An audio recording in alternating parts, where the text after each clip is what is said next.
Hello everyone and welcome back to another tutorial from Gameplay Classic. In this video, I'm going to show you how you can download and install the Bleach Brave Souls game on your PC.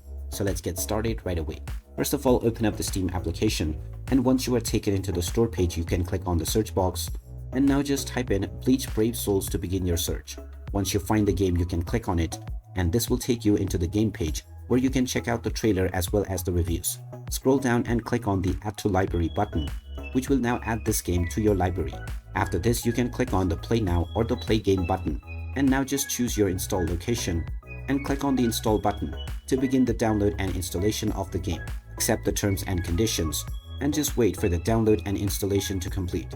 Once that is done, you can start enjoying the Bleach Brave Souls game on your PC. So there you have it. That is how easy it is to download and install the Bleach Brave Souls game on your PC.